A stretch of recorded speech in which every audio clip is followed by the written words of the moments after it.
नमस्ते, मैं किरण यादव।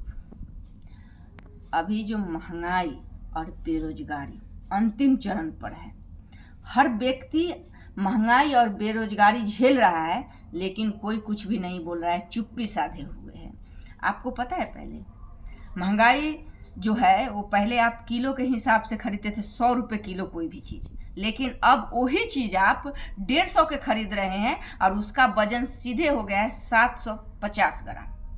आप देखते हैं तो बहुत 200-300 ग्राम का उसमें फर्क पड़ गया है। लेकिन नहीं, आपको तो इस मुद्दा से कुछ लेना देना ही नहीं है। आप महंगाई और बेरोजगारी आप झेलते रहिए, आपको कुछ नहीं बोला है, क्योंकि आप 85% है। अरे आप 85% है तो आप सोचते हैं, पहले हर संसाधन पर बनिया ब्राह्मण कब्जा करके बैठा हुआ है, और ये बात आपके दिमाग में आ ही नहीं रहा है। 10 लाख मंदिर में 50 लाख ब्राह्मण 1 क्लास का नौकरी कर रहा है। सारे उद्योग पर बनिया ब्राह्मण का कब्जा है, जड़ जंगल जमीन पर कब्जा है, और आपके पास में क्या है? आपकी जनसंख्या होते हुए भी आपके पास में कुछ भी नहीं है। जितने भी 1 ग्रेड के ए ग्रेड का जो नौकरी है वो सब उसके पास में है। आपके जो आप देख रहे होंगे 10-15 को आपके जात से, चाहे 85% में जो कोई है, तो क्या है उससे? वो अपना ही खाते कमाते उसका दिन बीत जाता है। और वो भी अगर कुछ उसने गलत भी किया, चाहे अच्छा भी किया, चाहे अपना पैसा वो पेट काट के इकट्ठा भी कर लिया, तो उस पर भी उसका नज़र रहता है। वो भी उसको करप्ट बताने की कोशिश करता है, बता देता है। और उसके पास में अगर हजारों करोड़ की प्रॉपर्टी निकले तो राइट्स है, और आपके पास में अगर 1 लाख की भी प्रॉपर्टी निकल जाए तो रॉन्ग है वो। आप लोग कहाँ हैं अभी? महंगाई और बेरोजगारी क्यों है? क्योंकि आपके पूरे संपत्ति पर कब्जा सिर्फ ब्राह्मण बनिया का है। आपको पता है, हम 2017 से अपने फैमिली में 4 फैमिली हैं, और चारों के चारों बेरोजगार हैं। 2017 से चारों के चारों बेरोजगार हैं। और जो हमारी अंतिम उम्मीद थी, यही सब बोलने के लिए, आप लोगों को जागरूक करने के लिए, जो मेरी अंतिम उम्मीद थी उस पर इन लोगों ने चोट मार दिया। अब चोट मार तो दिया, हम आगे बढ़े तो हमको कहा गया कि आप सेक्टर वाई आइए। तो जब हम सेक्टर में जाते तो सेक्टर में भी यही बैठा हुआ है।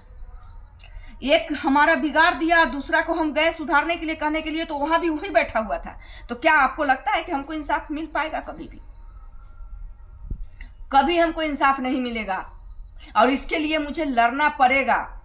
और लड़ने के लिए ये एक हमारे साथ हुआ, तो हम तो है सोशल मीडिया पर, आप हमें जानते हैं, तो हमने अपनी बात आपके बीच में रख दी, तो आप सब जान गए कि हाँ, किरण के साथ इतना गलत हुआ है।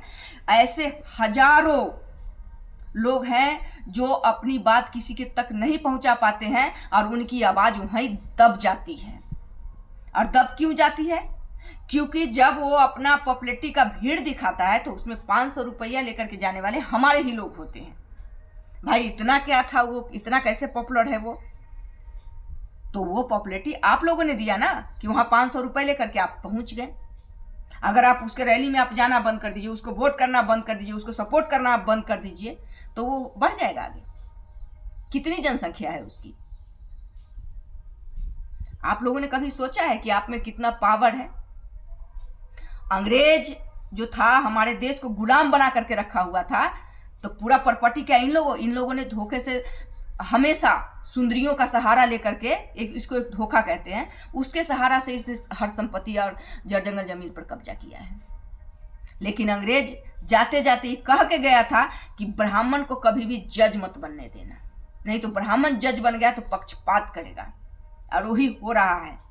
आप क्या न्याय लेने जाइए तो जाति देख करके वो न्याय सुनाता है। आप बड़े से बड़े टॉपर स्कूल में आप चाहते हैं कि आपका बच्चा पढ़ाई करे, लास्ट में आपके बच्चे का नंबर काट करके नीचे कर दिया जाएगा। आप क्या सोचते हैं कि 1-2 के पेपर में नाम आ जाता है कि ये देखो ये टॉपर है, टॉपर है? जाके छानबीन करिए ना, कोई और निकलेगा वो। आपको क्या लगता है कि ये सब आपके साथ हो रहा है वो भगवान कर रहे हैं? आप भगवान के भरोसा से बैठे हैं? नहीं। अरे 64 करोड़ यूनि में, उसी का बात हम मानते हैं, 64 करोड़ यूनि से लोग गुजर करके तो एक मानव जीवन में आता है।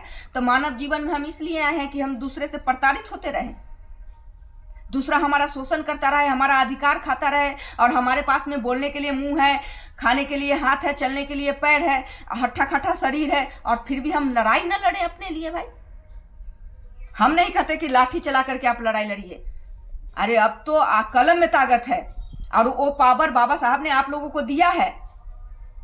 आप इसके लिए लड़िए, अपने लिए लड़िए। लाठी डंडा से लड़ाई नहीं होता है। क्या वो आपसे लाठी डंडा से लड़ाई कर रहा है? नहीं कर रहा है ना। नंबर क्या चीज से काट रहा है? कलम से काट रहा है, हंसुआ तलवार से नहीं काट रहा है आपका नंबर। आपको आगे बढ़ने वो कैसे नहीं दे रहा है? क्योंकि आप चुप हैं, आप 85% हैं, आप में एकता नहीं है। अगर आपका दलित पिछड़ा एक आध दो कोई नेता मंत्री भी बन गया तो उसका कब्जा होता है उस पर। वो मुतक्का है, वो आपके लिए आवाज नहीं उठाएगा वहां जाकर के, क्योंकि फिर वो वहां जाकर के उसी के शासन में हो जाता है, क्योंकि शासन प्रशासन सब तो उसके कब्जे में है भाई। कौन आपके लिए आवाज उठाएगा? ये किरण यादव आपके समझाते समझाते आपको और आपके लिए आवाज उठा करके अकेले दब के मर जाए।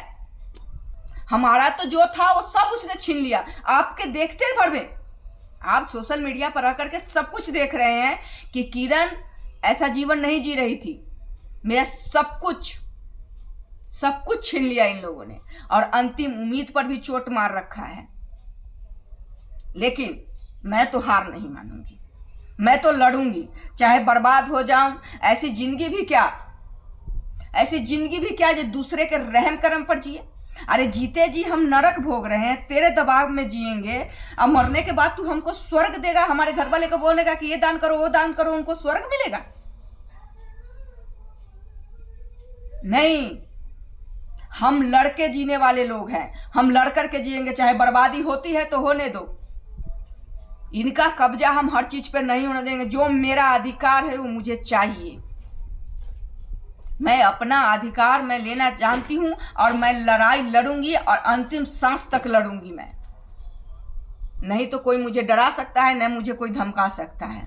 मरना एक दिन सबको है, चाहे मैं लड़के मरूं, चाहे बेरोजगारी भूखमरी से मरूं। मरना तो ऐसे भी है भाई।